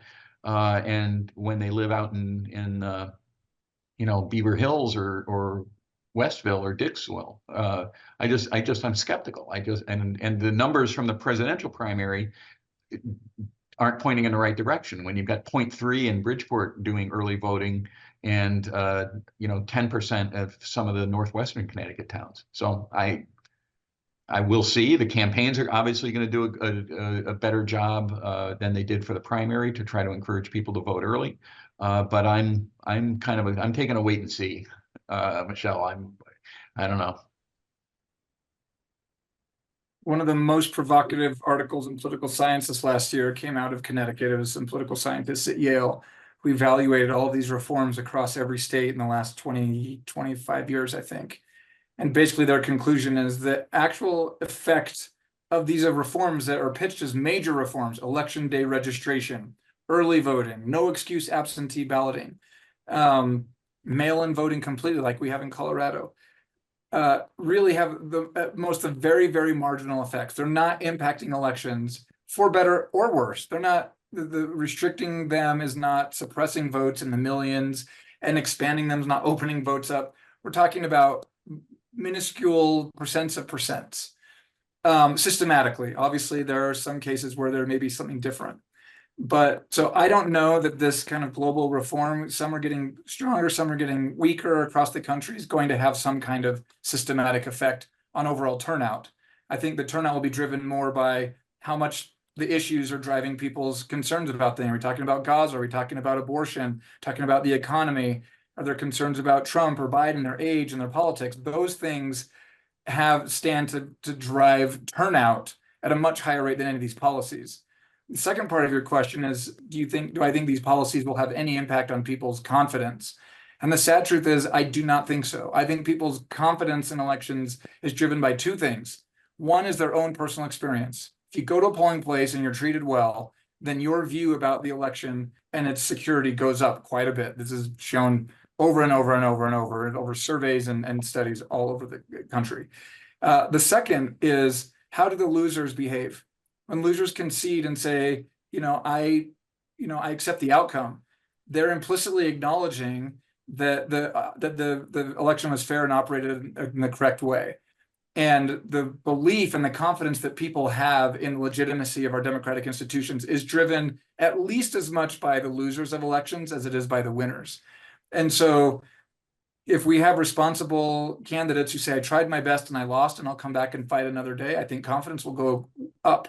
If we see this trend that's emerging of, well, I lost, so something must have gone wrong, that does bleed into people's views, regardless of what laws are in place. You can have the strongest voter ID law. Georgia is a state with a Republican governor, Republican Secretary of State, Republican Director of Elections, and there was, some doubt cast on that election that led voters there to not be confident, even though their leaders were saying it was the most secure election they'd ever run. And so I really think that the candidates' behavior is going to drive people's confidence more than the state legislative provisions. We have about 15, 20 minutes left. I wonder if we could talk a little bit more about something that we discussed in the prep call for this. We talked a little bit about the effect of campaigns reaching out on the different voters. What we said is that, when the campaigns reach out, they don't reach out to everybody, and the different people that they do reach out to are more likely to vote. And this also affects turnout. So what would you say to the campaigns out there who are trying to ask people to go out and vote? What should people be doing in order to try to get that turnout out there? Well, campaigns target a a group that is kind of self-evident. They target people, A, who vote, and B, who most likely are going to vote for their person, right? The sad fact is, or I guess it's sad, maybe it's not, a substantial number of the people who are eligible to vote in an election never get contacted because the campaigns know that they are not likely to vote. So one of the great mysteries of campaigns is, how do I get a person who I think might vote for my candidate who hasn't voted in the last 2 presidential elections to actually come out and turn out? And that's maybe Doug, you can comment on this, but that's one of the hardest tasks in politics. And that goes back to what I was saying before. There are lots of reasons people don't vote. They don't vote because the polling place is not handicapped accessible. They don't vote because the lines are too long. They don't vote because they don't have childcare. They don't vote because they have job responsibilities. But they also don't vote because they don't want to vote.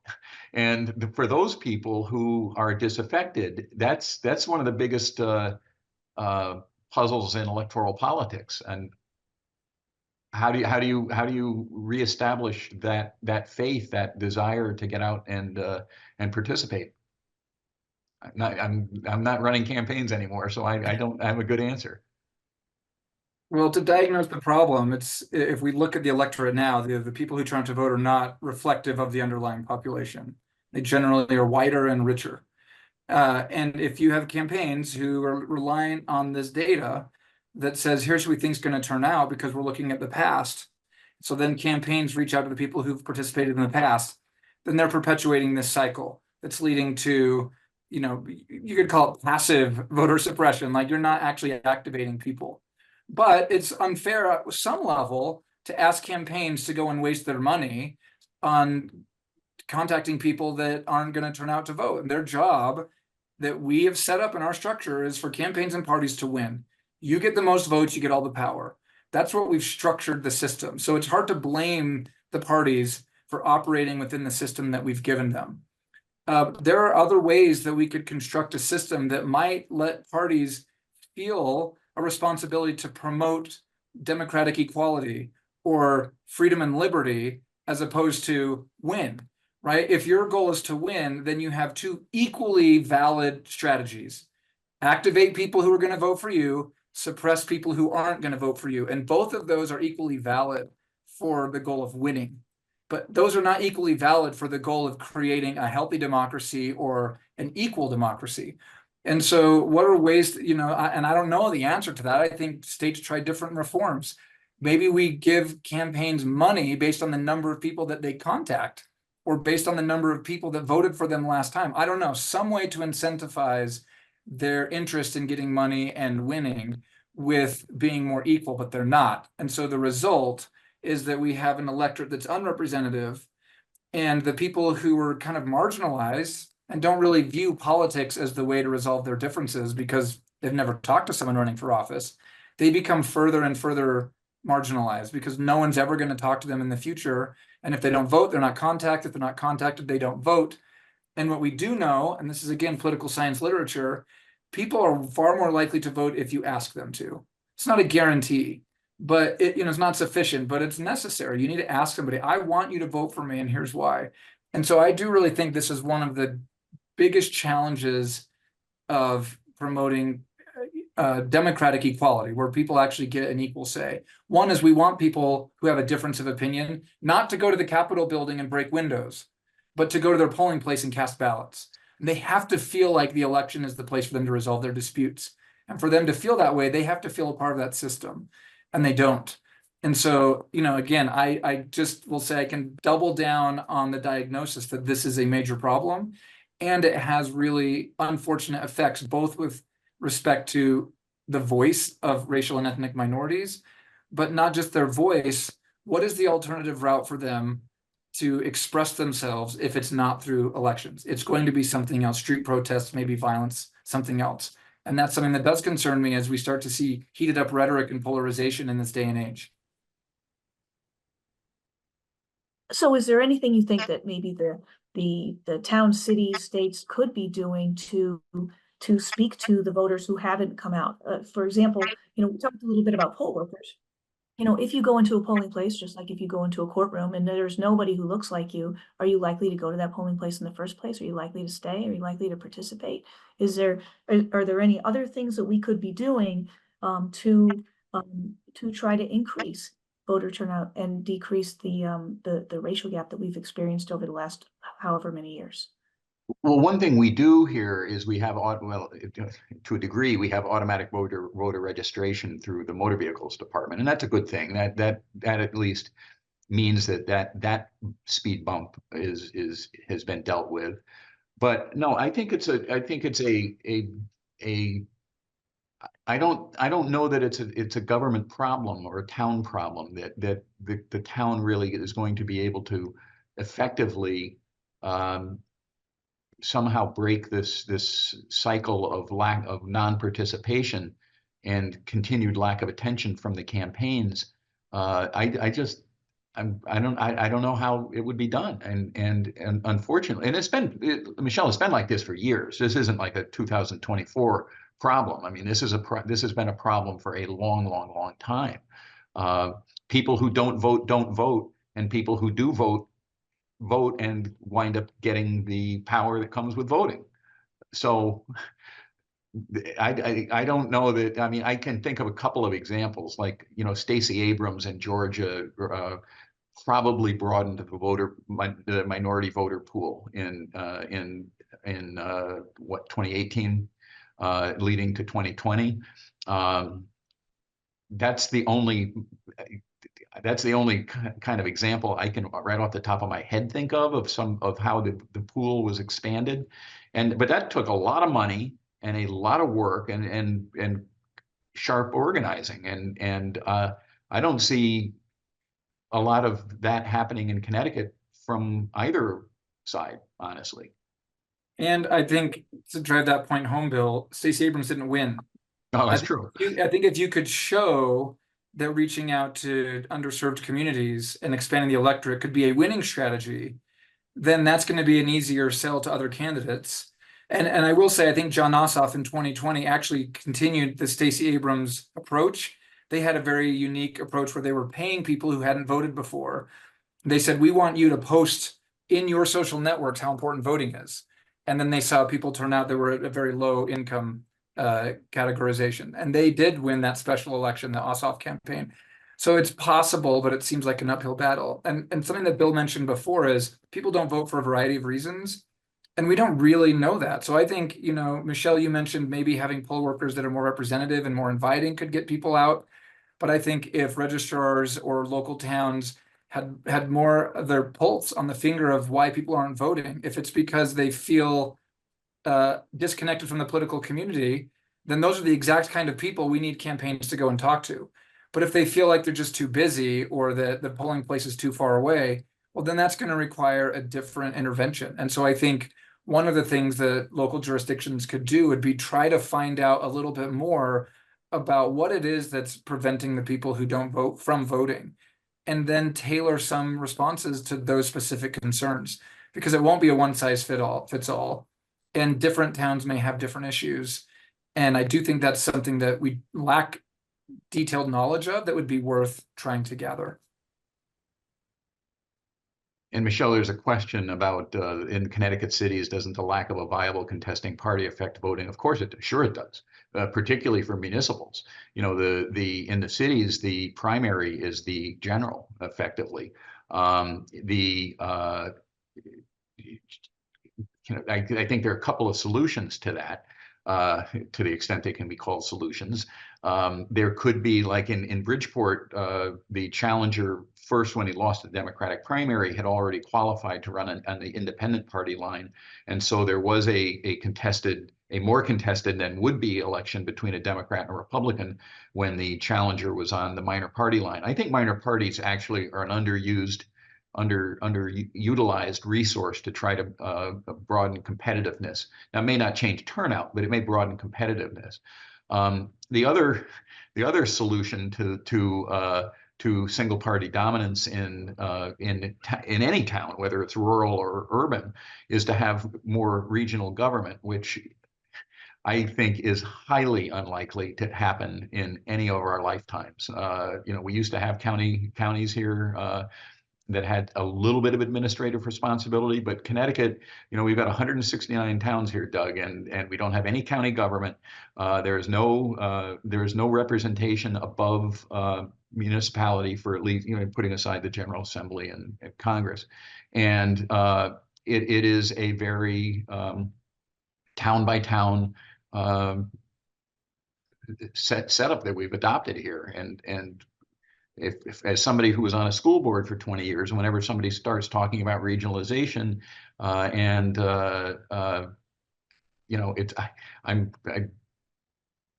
don't see it happening, and in any time I'm likely to see. Yeah, and I'll just say I agree. I lived in Tallinn for 8 years and very familiar with kind of like the town concept in Connecticut and how deeply entrenched it is. And I think there are drawbacks to that. But I think to the extent that there's not going to be a push to regionalization, then we need to figure out a way to lean into the positives of having these 169 kind of micro communities, which is the towns probably know their constituents better than a regional government might. And so that should give them some incentive to get to know their towns better through more public meetings, through maybe home visits, through, at school events, talking to people and asking them, maybe exiting, why did you come out to vote? I mean, trying to get more information about their towns. If we're going, if we have this decentralized system and there are some drawbacks to it, maybe there's ways to lean into the hyper-localization efforts. There's a comment here about DMV voter registration it helps people who have cars, right? And people who have driver's licenses. There are a lot of people who don't have driver's licenses and don't have cars. It would be possible, and this has been suggested a couple of times. It could be anybody who has any contact with any Connecticut agency could engage in automatic voter registration. And that would only require the General Assembly passing a law. The suggestion is, could post offices do it? Well, sure, but that would require something from Congress, which I don't think, I don't see that happening either. But we could be more aggressive about automatic voter registration, but that only solves, the beginning of the problem. And the beginning of the problem is to get the person signed up and on the rolls. But then the next step is, how do you encourage that person to actually go out and vote? Automatic voter registration doesn't necessarily get people into the voting booth. So I think we have time for maybe one more question, and then our little final statements that we discussed. I think the question I would be interested to know is, we've talked a lot about how our changes in our laws may or may not affect 2020 our 2024 elections. We talked a lot about voter turnout, and we've talked about how important it is to attract people to the polls. Is there any lesson you could take from any other jurisdiction, some other country, some particular state that's doing it well? Is there any hints that we could take from any of those places that might help us think about how we can reduce the racial gap and how we can get more people to come out to vote? Well, would it reduce the racial gap if everybody, like in some states, everybody gets an absentee ballot mailed to them? Now, there's got to be excuse-free absentee balloting, obviously. I'm not familiar with what the data from those states is on whether that's had much of an impact. I think this Yale study suggests that everything that we have talked about might be an improvement on the margins, but is maybe not much more than an improvement on the margins. And so that the real problem is not so much a systemic problem, maybe, but it's more of a political problem or a cultural problem or a societal problem, I guess is maybe the better word. That there is the people that we are talking about trying to get out don't see a difference, maybe some of them, between the parties, don't see a difference between the candidates. They're disaffected. Nothing, my life, how is voting for this person going to improve my life when I've voted before and nothing ever got better? And when you're living, that's a hard that's a hard attitude to soften when it is part of somebody's life for years or decades. So I mean, anybody who has an easy answer to that is in Washington right now working for people running for something, and they're not in Connecticut on a CBA webinar is my guess. And I can brag about Colorado for a minute. I wanted to actually say one thing really quickly to Alex Simonetti about the DMV. The National Voter Registration Act requires that you have voter registration in DMVs, which is why it's called the Motor Voter Law. What people don't, and that's Section 5 of the NVRA. Section 7 says that states have to provide that material at other public offices. Post office is not on that list, but public assistance agencies, disability offices, there's a list of offices.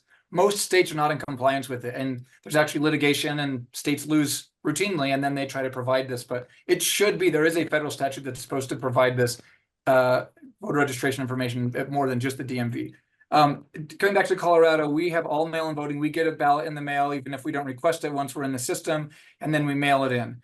And there's a notable study that gets circulated around here by a Stanford political scientist, Adam Bonica, that showed that our turnout rate in Colorado is no higher. I think we're the 5th or 6th highest turnout state, and we've kind of always been there. So this mode of elections did not change that. But what Colorado stands out, and it's #1 of all 50 states, is that our electorate is the most representative of our underlying population. And that vote by mail didn't change the number of people that came, but it turned the electorate into a mini population, which then I think is, at least for us, we brag about that we're running an election system that gets us representative answers. Now, one, we're not a very diverse state. So to say that our electorate's representative doesn't mean we've really activated a lot of minority voices, because, you know, our state's 90% something white. So would this be able to replicate in a state that has much more diversity? I don't know. We're also a state that has highly contested parties. We're a purple state. Yes, right now we've got Democratic governor and attorney general, but we've Lauren Boebert's from the district right next to mine, and we've got a lot of mix. And so maybe that's also contributing to that.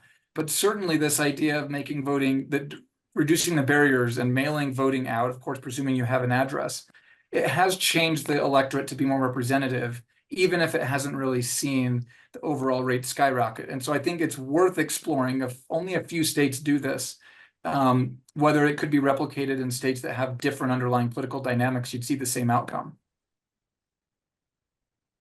So maybe we can look to Colorado to lead the way.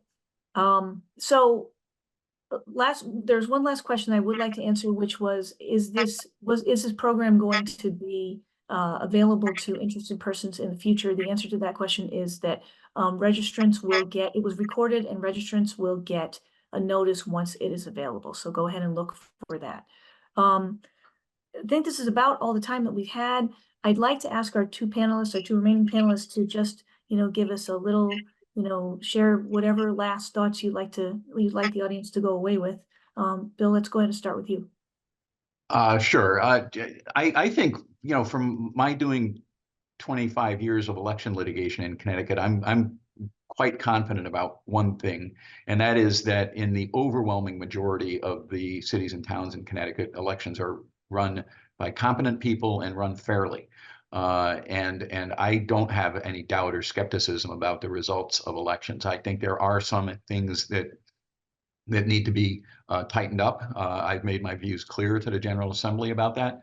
But the problem here is not I think any issues that we have with administering elections in Connecticut is more a question of making sure that we've got training and making sure that we've got the right number of workers than it is anything else. I think we do a very good job in Connecticut of administering elections. I think that we're going to have to make more of a push societally to try to encourage disaffected people to participate, and that's that's a hard one. I don't have the answer to that, but I think that is the next step. I would encourage everybody who's in a law firm to let your folks volunteer at an election site on election day. Thanks, Bill. No place I would rather live than the United States of America. Our election system is running. It's healthy. and it also needs to, you know, be helped in certain ways. I think what I would hope for in talking and thinking about lawyers committed to the rule of law, committed to protecting fundamental rights that belong to each of us, self-evident fundamental rights. For example, that voting, if we live in a democracy, is fundamental. It is preservative of all other rights. And the things that we get concerned about, as long as we have a voice and we can translate our voice into the policies that affect our lives, then we are living in the greatest country in the history of the world. And we are failing to do that in some ways, but I do think there are enough attempts and lobbying pushing us in the right direction. I'm hopeful about the future. I really wish that the John Lewis Voting Rights Advancement Act would pass in the United States Congress. I do think that would make a big difference at reviving the parts of the Voting Rights Act that were struck down in Shelby County. But even absent that, I think for lawyers, stepping up and saying, we're going to protect the right of people to have their voice heard, regardless of their nation of origin or their skin color or their ethnicity, that really is a calling that I take very seriously and think is very special that each of us carries. And I would just hope that you would, again, if firms are letting people use pro bono hours to support voter integrity efforts, whatever it looks like in your sphere of influence, make this a priority. This next election is really, really important for defining kind of the future of the direction, regardless of which candidate wins. And what's most important is that the outcome should reflect the will of the people. And that'll only happen if we can protect the right to vote. Thanks, Doug. And thanks so much to our panelists, Bill and Doug, for joining us tonight and sharing all of their experience and thoughtful answers to our questions. And again, thank you also to the people who participated and put so many helpful and thoughtful questions in comments in the chat. So in closing, I just would like to thank everybody for joining us today for this session. I'd also like to thank our speakers, I just said that, for sharing their knowledge and expertise, and the Connecticut Bar Association and Connecticut Bar Foundation for holding this speaker series. We will have more information available about the upcoming events in the 2024 Constance Baker Motley Speaker Series on racial inequality soon. Please see the chat for more information about today's event, as well as this session's verification codes and survey. Thank you all, and enjoy the rest of your evening.